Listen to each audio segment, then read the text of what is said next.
அரசு என்ன எல்லாமே தனியார் மயம்னா அரசு என்ன செய்யும் சுயமானு கேட்கிறோம்ல, ஒரு கேள்வி எழுப்புறோம்ல. அது என்னதான் செய்யும்னு சொல்லுங்க. என்னதான் செய்யும்? போக்குவரத்து தனியார் நடத்தணும், கொடுத்துரும். கல்வியை தனியார் நடத்தணும், கொடுத்துரும். மருத்துவத்தை தனியார் நடத்தணும். சாலை போடுதல் பராமரித்தல தனியார். மின் உற்பத்தி விநியோகத்தை தனியார் கொடுத்துரும். சாராய கடை மட்டும் அதுவே நடத்துங்கிறத ஏற்குதா அந்த சமூகம்?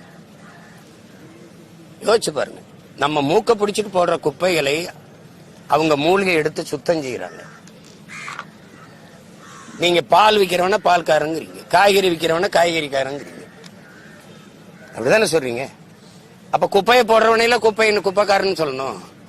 அதை அள்ளி எடுத்து சுத்தம் பண்றவன நீங்க குப்பைக்காரங்கிறீங்க. இது எப்படிப்பட்ட சமூக கட்டமைப்பு பாரு. காய்கறி விற்க வர்றவர் காய்கறிக்காரர், பால் விற்க வர்றவர் பால்காரர், குப்பையை போடுறவன் குப்பைக்காரன் இல்ல.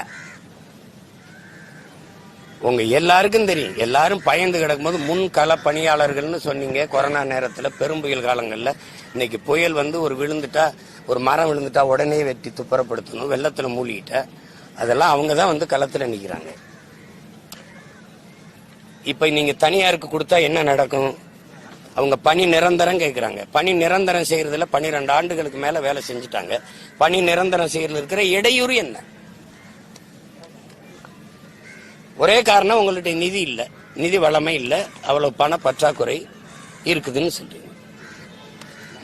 இப்ப மகளிருக்கு உரிமை தொகைன்னு 1000 கொடுக்குறீங்க. இளம் பெண்களுக்கு புதுமை பெண் அப்படின்னு ஒரு 1000 கொடுக்குறீங்க. படிக்க தம்பிகளுக்கு தமிழ் மகன் ஒரு 1000 கொடுக்குறீங்க. அதுக்கு பணம் எவ்வளவு வருது? ஒரு ஆண்டுக்கு 12,000 கோடி அதுல செலவழிக்கிறீங்க.